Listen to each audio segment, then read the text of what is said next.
This evening? Yeah, definitely. All right, calm down the excitement. I said, you guys ready for our special guest this evening? Right? This is sweet. Got this guy dropped in. We're very lucky to have him. Came all the way from LA, and he's the resident opening act for Andy Dick. I want you guys to make a lot of noise for Mike Gamms, everybody. Yes, let's hear it. Yeah! Thank you guys. Hey, let's give it up for our host one more time. Yeah, Tom! Tom. All right, like you said, my name is Mike Gamms, and I live in Los Angeles, California. It's a lot different than where I'm from, which is upstate New York, like the Rochester, Buffalo area. I think the only thing that Los Angeles and upstate New York have in common is that they both contain a lot of snow. Speaking of the devil's dandruff, do you guys know the difference between a bag of cocaine and a 5-year-old boy? Eric Clapton wouldn't let a bag of cocaine fall out of a window. Oh, wow. Too soon? That was like 30 years ago. I think it's okay.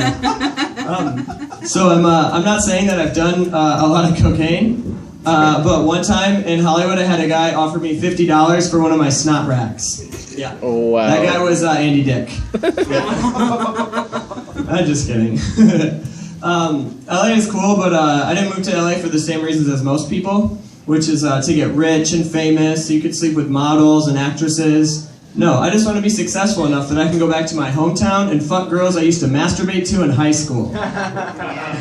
Really setting the bar high with that one, right? But yeah, I know it's hard to believe that I might have had a hard time with girls in high school considering I have all this steez right now, right?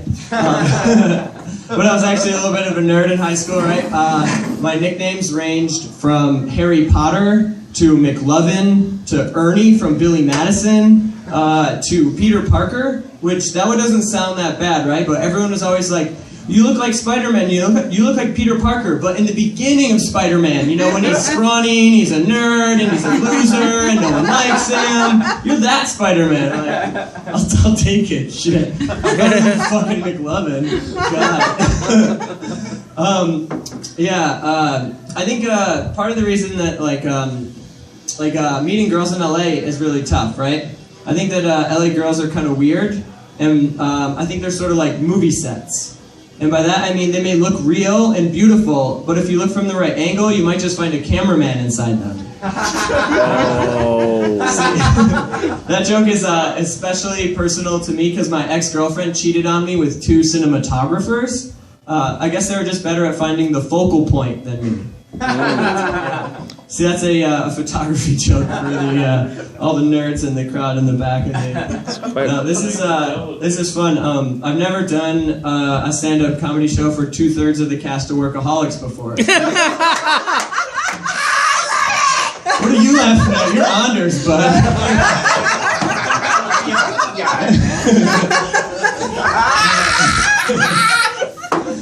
Oh man.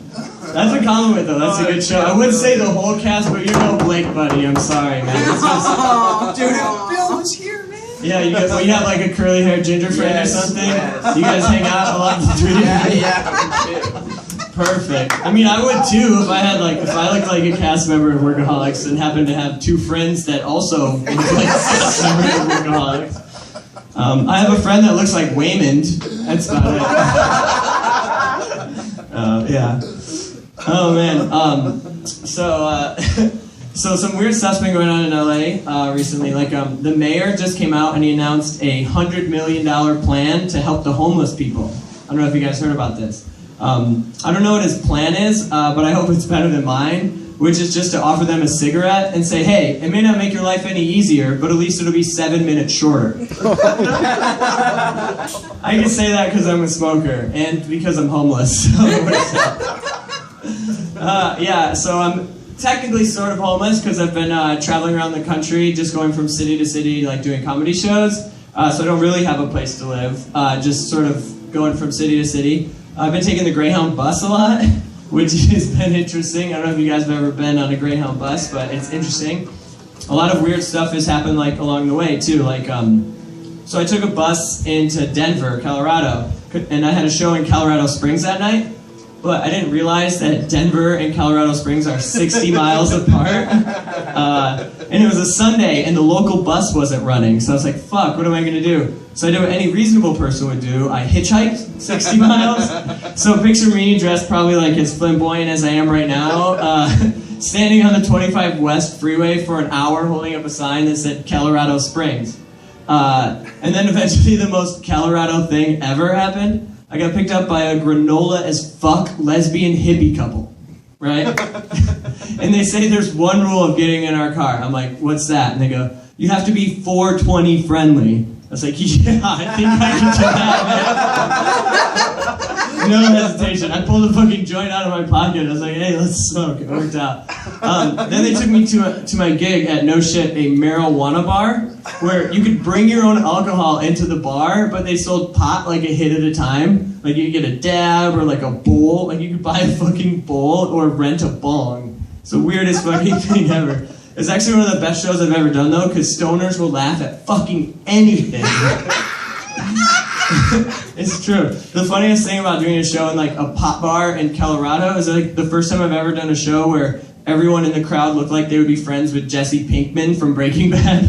Like they like make their own meth at home or something. Or they like, I guess it's just because dabs sort of make you look like a meth head. You're like fucking got a blowtorch and like a fucking little knife. It's like you can't even like do your fucking job at McDonald's, but you can figure out how to fucking do a dab. I don't know. It's fucking funny.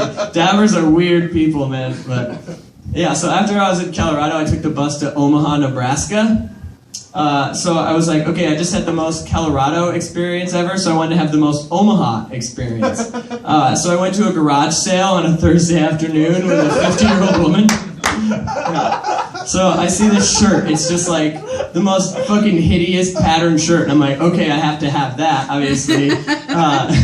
It was labeled $2. I only had $1 in my pocket, so I go up to the seemingly sweet old lady at the garage sale, and I'm like, I just have $1. Will you give me this shirt for it? And she goes, absolutely not. There's an ATM a half mile up the street. A fucking ATM at a garage sale. I was like, no, thank you. So after that, I decided to do the next most Omaha thing I could think of. So I went to an AA meeting. That's actually a true statement. Today I'm celebrating my 77th day of sobriety, just like our other friend here. Yeah, you know, I used to make a lot of bad choices and have a lot of bad behavior and stuff, but that's all behind me. These days, I sort of live my life like a grandpa. And by that I mean I take a lot of pills and forget all my relatives' names. Yeah, so Omaha was fun, and then after Omaha I went to Chicago. I went to Riot Fest in Chicago this year. It was like a big music festival that they do there. This year they did it in Douglas Park, which I don't know if you're familiar with Chicago, but it's like in the south side of Chicago in like not a good neighborhood. And I didn't know this. So I'm hanging out like a little bit too late after the show. So I'm at this like taco stand and I'm smoking a cigarette. And I'm standing next to this guy and he turns to me and he goes, you better be careful standing next to me. You might get shot. I'm like, oh shit. But then he looks at me and he goes, actually, one look at you and they know you weren't the right guy. So, I'm like, okay. Now suddenly I'm not afraid in any city anymore. I'm like, oh, no, it's not me. Okay, cool. So the weird thing I noticed about Chicago is that it's kind of become a little bit of a hockey town now. Or is there any hockey fans here? Yeah. So like, because the Blackhawks are really, really good now. But it was sort of weird because everyone was talking about this guy, Patrick Kane. Do you guys know who Patrick Kane is? Yeah, so he's the star player of the Chicago Blackhawks, and he was recently accused of sexually assaulting a young girl, right? And so everyone's sort of like, been talking about it in Chicago, and I'm like, I don't know if he did it or not. All I know, though, is that if he keeps up this kind of behavior, they're going to send him straight to the NFL.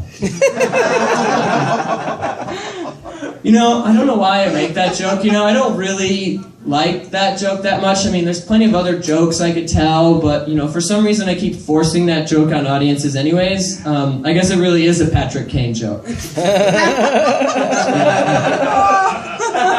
So speaking of raping people, have you heard of this guy, Martin Shkreli?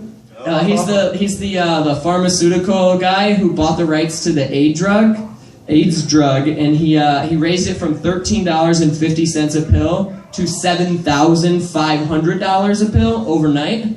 Like the guy's like one of like the most hated people in America right now, because he's just like gouging people or whatever. But what something cool did happen though is that hackers found his home address and actual cell phone number and posted it online. Yeah, so the day that they posted his phone number online, I called it and it went it rang a few times and went to voicemail, and it was actually his voicemail, like really him, right? So I've been texting it every single day. I've been texting it because he's the guy who raised the price of the AIDS drug. So I've been texting him every day. I hope Magic Johnson comes in your coffee.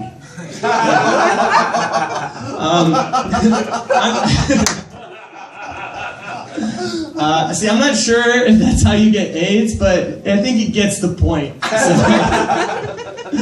So, yeah, so after Chicago, I went over to Detroit. And I thought that I wouldn't fit in Detroit because I'm like a awkward, white, nerdy kid. But then I remembered that I'm also unemployed and homeless, so I fit right in. I kind of describe Detroit as being like, it has like the beauty of like an 80s prom queen that like got caught in a house fire in her 30s, but then and now in her 50s is like miraculously healing and reverse aging, sort of like if Benjamin Button was a city, if that makes any sense. Like I'm driving down the street and there'll be like sections that look like they're attacked by wildfires, like in the middle of the fucking city. It's crazy. But so I was in Detroit and I was like, I'd been there for a few days and I wanted to have like the most Detroit experience ever, like I had in Omaha and in Colorado, and it just wasn't happening until I did a gig. And before the gig, they had a karaoke night, and I saw a white nerdy kid like hardcore karaoke rapping to Eminem's Stan. So that's like the most Detroit you could get. Oh, it gets even better though. So he was rapping so fucking hard that he didn't notice that like the karaoke machine broke, and he actually did the whole last verse a cappella, and it was like a straight, like a scene straight from 8 Mile, where he's like, "Fuck a beat, I'll go a cappella." And just ridiculous, like yeah. So I've been traveling around by Greyhound bus, going from like city to city, right? But that was for the first like 3 or 4 weeks. But then I met up in Detroit. I met up with my friend's rock band from New York City, and I've just been hitching a ride with them in their tour van, and then booking shows like in the same nights as them in the same cities. Like they're here in Iowa City at Gamms tonight, and I'm here. And it was going great until like last Thursday. We did a show in Indianapolis, and then we were heading back to Chicago because they hadn't been there yet. So I was going to go to Chicago again. And then their tour van broke down in Lafayette, Indiana. It just broke down, and they had to be in the shop for 2 days, and they had to cancel some of their gigs. And I was like, fuck that, I've never missed a gig in my life. So what did I do is I fucking hitchhiked from Lafayette, Indiana to Chicago, 125 miles. Yeah, so, because I didn't want to miss my gig. So there is more to this one here. So, I'm walking on the side of the freeway, like, in the middle of fucking nowhere, Indiana, for a solid 5 miles, wearing actually this shirt and green pants and a tie-dye backpack. Nobody fucking stopped to pick me up in fucking homophobic, racist Indiana. No, it did not happen. And I was like afraid to walk on the shoulder of the road because it was like a major highway. So I'm walking sort of like in the grass to the side of it, but I don't want to be too far that they can't see me, but like not too close that I get hit by a car. So I'm doing this for like 5 miles, and I'd read online that it's illegal to hitchhike in Indiana, but it said that it was illegal to solicit a ride. So I didn't make a sign this time, and I wasn't sticking out my thumb. Instead, I was just like turning and awkwardly smiling as every car went by, hoping that they would just feel bad for me because I'm like sweating profusely and clearly not from Lafayette, Indiana. But unfortunately, after 5 miles, still no one had picked me up, and I reached a bridge in the road, right? Where there was no shoulder, there was no grass, and the cars are going 80 miles an hour, so I can't go on the road. So I try to go under the bridge, right? So I go through the brush, and I go down this hill, and I reach the bottom, and I find a 15-foot river just under the bridge. I'm like, what the fuck? So I'm wandering around, like, trying to see if there's, like, a point where the water is, like, low enough that I could sort of get across it, or it reaches. And I'm looking around for, like, 15 minutes, and I'm just getting frustrated, and I'm about to give up and just, like, chain smoke the rest of my cigarettes and hopefully send a smoke signal and someone rescues me. I don't know. But then I fucking run into, I swear to God, a fucking rowboat underneath the bridge. So I fucking untie this little rowboat, I hop in there with my fucking tie-dye backpack, and I fucking row across the goddamn river.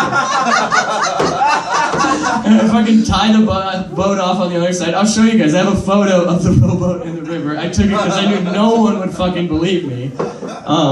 So then I just tied the boat off on the other side. I posted the photo online and like told that story, and it was like 2 days and like a ton of comments before my uncle chimes in, and he goes, "Yeah, that's awesome for you, but what about the poor son of a bitch who can't get across the river now?" I was like, yeah, well, you know, the show must go on. You know? So then so after I crossed this, I fucking forded the river, Oregon Trail style, didn't get dysentery. I'm okay, so then I climbed back up the hill, and I'm walking along the freeway again for like probably another 5 miles, I would say, before I'm finally picked up by an Indiana State Trooper. He asked me where I'm going. I try to tell him, like, oh, I'm just going to the next exit. And he's like, well, then how come you walked past the last exit? I was like, oh, did a couple people call you in? He's like, yeah, a couple people have called me in. I was like, and I told him the story. I was like, oh, you know, my friend's band, I'm traveling with them. Their van broke down. I'm a comedian trying to get to Chicago, blah, blah, blah. He's like, well, you can't hitchhike in Indiana, but I'll drop you off at a rest stop. So he drove me about 15 miles down the street and dropped me off at a rest stop. So I'm sitting at the rest stop, and I hold up a fucking sign that says, broke down, headed north to Chicago, or need ride north to Chicago, whatever. So I'm sitting outside of the fucking rest stop for like a half an hour, just like a fucking hobo, just like asking people, like, if they're heading to Chicago, but most people don't even fucking listen to what you're saying or look at you, because they assume, like, I'm a fucking hobo looking for crack money or something. So no one is, like, listening, but then I see, like, this like beat up sort of hippie van pull in with California license plates, and I see a bunch of like fucking hipster dudes get out of the car. So I asked one of them, I'm like, oh, you guys from California? And like before he could dismiss me, I just like immediately tell him like, oh, I'm from Los Angeles, blah blah blah. And he's like, oh, I'm from LA too. And I'm like asking if I can get a ride. He's like, let me talk to the other guys, right? So he talks to the other guys, and they say it's okay. So I hop in their fucking van and or bus or whatever, and I'm riding along the freeway, and I like look up their band, right? Because we're talking, and I have a couple friends in common that also like their band. I'm like, okay, that's crazy. And I start reading off like the Facebook friends that I have in common. I'm like, oh, how do you know Dan? And they're like, oh, Dan used to be our neighbor. I'm like, wait, he was your neighbor in Chinatown? And they're like, yeah, we lived in the same warehouse. I'm like, no way, my best friend lived in that warehouse. Do you know Zach and Chase? And then immediately, he almost fucking swerves off the road. The driver goes, I remember you. I smoked weed with you out front. You were wearing long johns. I was like, shut up. That was me. And then they brought me all the way to fucking Chicago, and it turns out that like I've fucking smoked weed with these guys like a shitloads of times, but we were all just so high that we didn't remember it until I'd been in their car. Fuck. And then they brought me to Chicago just in time to do some gigs there, which was fucking fun. Chicago's cool. But then after Chicago, yesterday, I did a show in Milwaukee. So I've been to Wisconsin before. I've been to Madison twice. And I had like a really fucking awesome time. Every show I've done there has been like, the crowd was really into it. They had a packed crowd. There's all these like rich white college kids from the University of Wisconsin, right? Milwaukee is not rich white college kids from University of Wisconsin. So I got booked on this show where I was not only was I the only white comic, I was the only white person in the entire room of about 150 people. It was a packed house, right? So I'm like, I've never really done the urban market too much, but like, I'm not against giving it a try. I'm like, oh yeah, they'll love me, sure. So the DJ, before the show, asked me what song I want to come out to. And I'm like, I don't know, just whatever you want. And then later I come up to him like, actually, man, you should make fun of me. Like, I don't care what you pick, just pick something, like, you can go for it, right? So, the host introduces me, and he plays a song like, and I didn't even recognize that he actually did start making fun of me, like I told him to, but he played Gangsta Gangsta by NWA when I came out on the stage, if you guys are familiar with that song. It's like straight up the penitentiary, like I don't even know, that's all I know. But I completely missed the joke, because I was like focused on doing like stand-up, and like I'm also not fluent in rap at all, like it all just kind of sounds the same to me, unfortunately. I'm not super into it, so I missed the joke. So he stops playing the song and I go to start. My name is Mike Gamms, and before I can even get a word out, the whole fucking room erupts in just like the biggest laughter I've ever fucking heard in my life. And of course I wasn't paying attention to the song, so I completely missed the joke. So picture me standing here wearing this shirt and green pants, and everyone's laughing and I have no idea why, and I'm just like awkward, and the more uncomfortable I am, the more they start laughing. They just kept going and going. It was the longest laughter break I've ever gotten in my entire life, and I've never even said a word yet. And then that was pretty much the only laughs I got all night. But so I learned a lesson there. But now, in hindsight, I should have just pulled a George Costanza. If you guys are familiar, just been like, all right, I'm out. And then just that actually reminds me of this bit that I do. I do a lot of trolling. You guys know what trolling is? Where you fuck with people, right? Sure. Yeah. So I love to troll people when I do stand-up, where I'll come on stage in a character, and they won't know that it's a character, like, for a while. Like, I used to do this bit where I play a really fucking pretentious LA musician, and I come on stage with a guitar, and I just name drop for like 5 minutes and just keep tuning the guitar. And then I'm like, all right, that's all the time I have, and I never fucking play a song. So I did this once at Arizona State, like, bro bar in fucking, like, Glendale, Arizona, right? And they didn't even have comedy. There was a country western band playing, and I told them I was a musician from LA and wanted to do a song during their set break. So I went on stage between their sets and did that.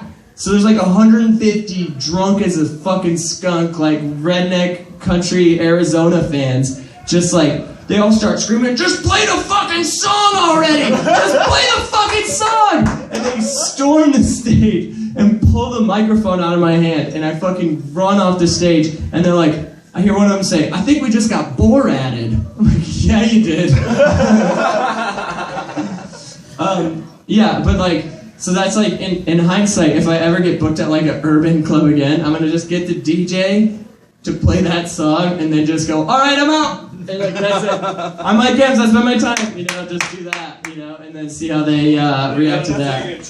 What'd you say? Oh, he says he's gotta take a Trump. Jason, is that your name, right? Yeah, me and Jason met earlier upstairs, and we decided that from now on, if you have to take a shit, you have to say take a Trump. So every other time that you say shit in an everyday conversation, replace it with Trump. It's a fun game. You should try it. Thank you for reminding me, Jason. I appreciate it. A round of applause for Jason, by the way. He's been taking some abuse tonight. Thanks, buddy. Yeah. So that was my experience in Arizona. So yeah, that was interesting for sure. My favorite city I've ever been to, though, is probably San Francisco. Right? So I went to San Francisco this summer for these like Grateful Dead reunion shows that they had up in San Fran, right? But it also happened to be San Francisco Gay Pride Parade Day, which also happened to be 2 days after they legalized gay marriage everywhere in the country. So picture San Francisco like 100,000 deadheads and then like 2 million gay people just celebrating Pride, right? It was fucking the craziest thing ever. But it had me thinking a lot about gay marriage, right? Like, I was thinking about who that might affect negatively. Like, what about the straight guy who now has to come up with a new excuse to not marry his girlfriend now that solidarity to my gay friends is off the table? Or how about this? What about the little boy who doesn't know what gay marriage is, right? So he looks up gay in the dictionary, and he's like, Mommy, happy marriage is legal now. You and Dad don't have to fight anymore. That poor kid, he's just gonna be traumatized forever. I was thinking this, now that gay marriage is legal, do you think it's time that all the anti-gay protesters just sort of give up, cut their losses, and sell their God hates bag signs to British anti-smoking protesters? Yeah, I like that one too. I want to tell you guys another quick story. You guys cool with that? Oh, yeah. Okay, cool. Last summer, I got kicked out of the VH1 Classic Golden God Heavy Metal Awards with Andy Dick. Yeah. And I know what you're thinking, like you went to the Heavy Metal Awards with Andy Dick. Andy Dick is about as heavy metal as when Metallica sued Napster. Yeah. But no, for real, I went to the VH1 Classic Heavy Metal Awards with Andy Dick. So in the time that I've been opening for Andy Dick and known him, I've helped him get sober twice. The second time it's actually stuck, but when we went to the VH1 Awards, he definitely was not sober. So he was fucking drunk as a skunk, and he show up uninvited. Like, he's not on the list, he just fucking shows up and says, I'm fucking Andy Dick, let me and my 6 friends in with me. Which 2 of them were homeless people that he's friends with. One of them is like a speed freak with pink hair. Like, swear to God. And the other one is like this other weird homeless guy.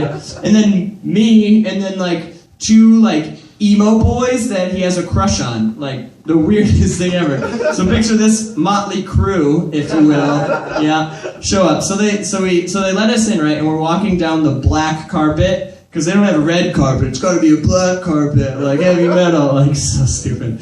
But I guess leopard print wasn't available, so they went with black carpet. He sees Dee Snider of Twisted Sister interviewing Dave Navarro from Jane's Addiction. So he decides to sprint down the black carpet, jump on stage and tackle Dee Snider live on television. I'm not sure why, but it's probably because Twisted Sister fucking sucks.